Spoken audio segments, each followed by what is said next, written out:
What's up, everybody? This is Bromley from Empire Barbell. This is my beautiful girlfriend, Laura. Hi. And we're sitting at our hotel room in Daytona Beach right now. We are about 21 hours away from our weigh-ins tomorrow for official Strongman Games. I'm going into the 231s. She is going into the 141s.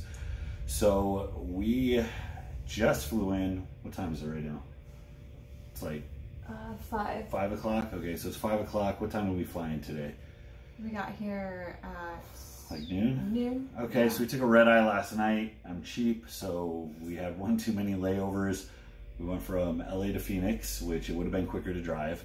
And then we went from Phoenix to Charlotte, and then from Charlotte down to Daytona Beach. So we got in at noon, and then we had to wait around for our hotel. So we just got checked into our hotel room, and now I got one hot bath down. You're about to get yours started. And we're just gonna go over a little bit of our weight cut protocol. What's going good so far? Yeah. I feel like there's a couple things we kind of lost track on and didn't do as well as we normally do. And then some of the things that are going right. So this is your second weight cut, right? Yeah. Your second big one. Yeah. And tell us about how'd your last one go? So the last one, I had already been dieting down from 165. I think I was 165. You were even 170 a little bit before that, right? Yeah, I was already pushing 170, and then I dieted down to about 153, but I wasn't walking around at 153. It was more of I just happened to get, that was the lowest I could get before the water loading started. And then so I had to cut from 153 down to 140, which was brutal. So a total of like 10 water baths or hot baths, and then 10 jumping into a portable sauna suit. And when we're talking rounds, a round was like 45 minutes. They're 45 minutes. We would do, I made my other video about the water loading protocol, and you can look at that, but we start with our water loading, and then we cut water out at around the same time, a little bit after we cut out carbs and salt. And then you get this big flushing effect, and then sometime after that, hopefully within 24 hours of your actual weigh-in, that's when we start to sweat. So we make do with what we have. We used hot baths. You just draw a bath as hot as you can physically stand it, and you get up to your neck for 15 to 20 minutes at a time. Yeah, and that's if you could stay in it. That's if you can stay in it. I think towards the end, I want to say like bath 7, it was like I couldn't be in there for more than 10 minutes, and then it just started tapering down. It's like a little hot coffin. Torture. A regular sized bath is uncomfortable, you're stuck. But then we borrowed our friend's portable sauna. Yeah. So you get out, your skin's really hot, your heart rate's still up, your temperature's still up. So I had her go right into this preheated, it's one of those little tents that your head pops out. I think I have a picture of it.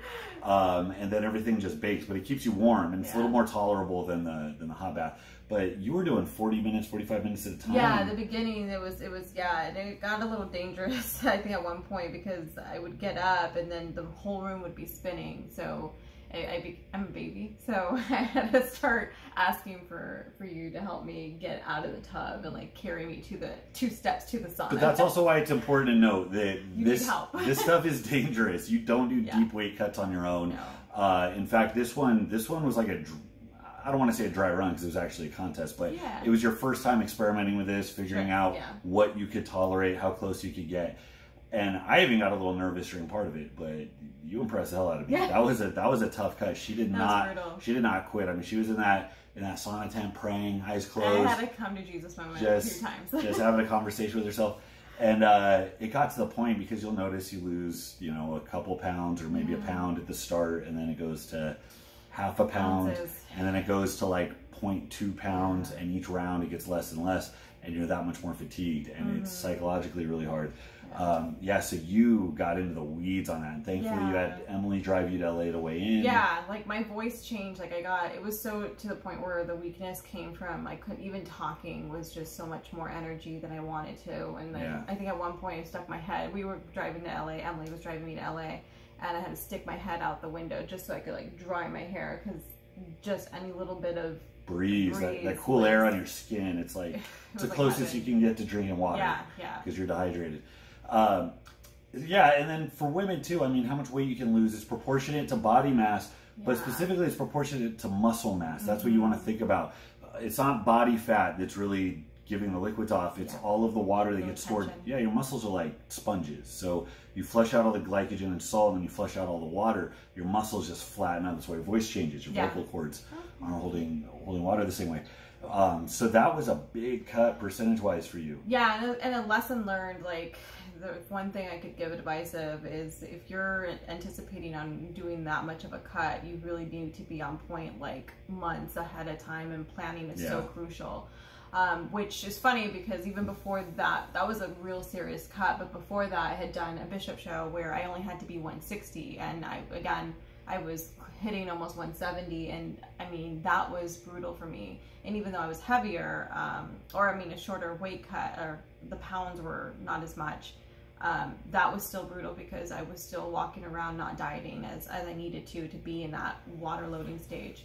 So this time around, lesson learned, started way earlier and was able to cut from 160 down to 149. That's where... You were waking up at 147. Yeah, 147 was a low. Yeah, so before the water loading, I woke up that day, what was that, Friday, at 147, and that was a really good place to be at. But again, I had already been walking around 149 for several weeks, so that was my normal weight at that time. Would you say it's a little bit easier to stick to your diet after a shitty weight cut? Yeah, hell yeah. No, that is just a huge lesson. Like, don't eat like an asshole. And when you do eat like an asshole, it's specifically for that meal, and you have to really jump back into that wagon and you have to really dial everything in.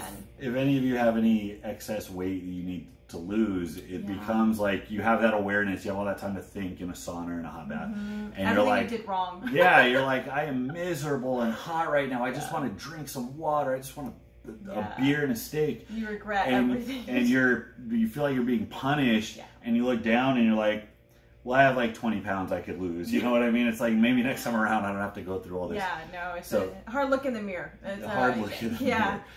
And we both win. We've been really good. We've been stocked in the fridge with we've been doing the egg whites and cream rice in the morning. We've been doing a lot of salads and a lot of lean meats and veggies because we were prepping for nationals before it got canceled. Yes. And we both saw a big drop. My last big weight cut, I started at 266 to get down to 231. I started this one at 249. So I gave myself about a 50% head start, which is nice. So it does help. It does help to have that support, and even when you have a partner that understands where you need to be at, it's so much more easier. But even if you have a household, you have to just really be accountable for what you're putting in your mouth. Really. Okay, so we're sitting in the hotel room right now. I just did my first hot bath. You're about to get started. Yeah. Okay, so as it stands right now, because we just did the water loading, there's some things we have to adjust for that in the future based on our travel schedule. But as it stands right now, as of right now, I'm 13.8 pounds over. You're 4.5. 4.5. Yeah. And you haven't. We have almost a full day, and she hasn't even started sweating yet. So she's in. What do you think we did? I don't know. What would you improve next time around? What did we screw up this time? So I think it was more on carrying on the water loading. So we started water loading on Friday, and for me, I don't drink enough water as it is. So my intake of water was literally just a gallon, and that was a struggle for me to do. So Friday, Saturday, Sunday, Monday, those were a gallon. By Monday, I think I was already doing a little bit over a gallon, maybe, I don't know, 16 ounces more, or whatever it was. And I think if I could improve that maybe would have been given me a bigger cushion, because going to the airport and then not being able to carry a jug of water with you, we kind of just broke that cycle. We did, yeah. So we tried to time before we've done this a couple times where I'm on the plane cutting weight, and the goal is to land. So I'm already like no water for a day, no food for a day, and I've already started sweating. And the goal is to land and then go way in. And that is horrible, especially if you're going cross country. Yeah. So we're like, okay, let's push it back 24 hours. We'll get here a full day early so we can take our time, do it here, and be comfortable. But then that cut into our water loading because we couldn't walk in with a gallon. So we're trying to buy $5 we liters. spent like $19 worth of water. Like, it was embarrassing. Yeah. Yeah. We're getting smart waters that are like $9 a piece, and Bougie. and then we're like, okay, well, if I drink this right now, then I'm gonna have to pee right at the time when we're loading, and then it's always a half hour of sitting before you can get up, and I'm like, I don't want to be like about to wet my pants on the plane. And then we had all of these layovers. We had 3 separate flights to get from LA to Daytona Beach because I'm an idiot. And it really interrupted everything. So I actually preach against, because there's a water loading method where you start high and taper down, and I actually don't like that. And that's kind of what we ended up doing accidentally. Accidentally, yeah. And would you say it didn't feel as effective as what we've done in the past, where we end on usually the highest day, where we build up about 2 gallons. I try to get about 2 gallons and cut it out. I have just so much more success. And I think that shows. I mean, I didn't weigh as much, or I weighed more showing up here than I really thought I was going to. No, exactly. And the pee, the idea is that you're supposed to pee more, and that is completely stopped. Like, the last water cut where we were loading all the way through and not tapering, I was peeing all through the night, and that's not happening now. Now it's my last water was at 10 a.m. or 9 a.m. and I peed maybe twice. Whereas that's almost 8 hours ago from where we're at right now. Yeah. So anyway, so that's a big note. So and again, I put that in the original water loading. Just got over 100,000 views. So thank you guys for that. That's the only reason I'm here right now. Honestly, that was the first instructional video I ever put up. Yeah, it's before a good video. Before that, it was a couple Stones of Strength videos of us in kilts, and then it was me and Tony just getting drunk and ranting, and then I did that one how-to video. Diary. Yeah, and it did so well. I was like, oh, maybe I'll do a couple more of these.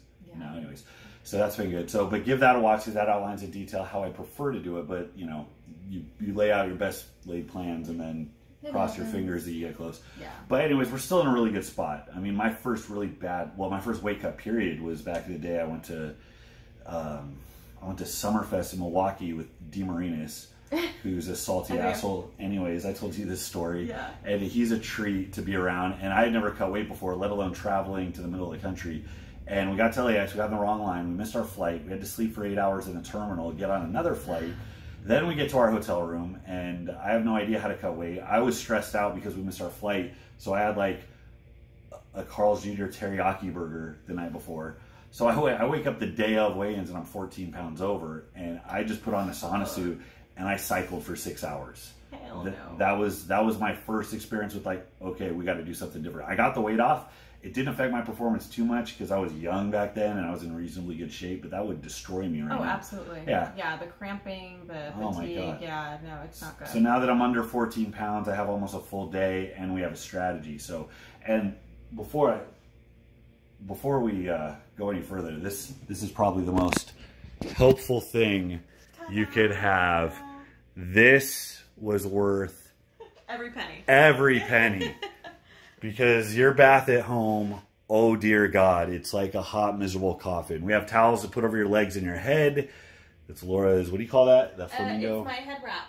My head wrap for, well, it's a flamingo head wrap. Yeah, so hot baths work really well, but they're psychologically miserable. So if you can trap the heat in your head, keep your legs covered, keep submerging it as hot as you can stand it, you'll, at the start anyways, about an hour total. So if you're doing 15-minute rounds, like 4 rounds, should get like 2 to 3 pounds off like that. Like that. There you go. And then what I like to do is afterwards you get out your skin saw, wrap yourself in a blanket, ride it out another 15, 20 minutes.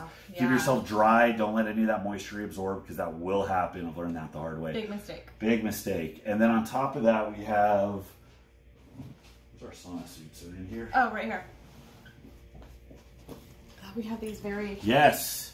Fancy. These are not made for multiple uses, so you will have to buy them every time you do this crap. They're inexpensive. You get them at what they sell them at Ross, right? Yeah. Ross, Walmart, anywhere where there's a sports section. Slap this on, put sweats and a hoodie on over it.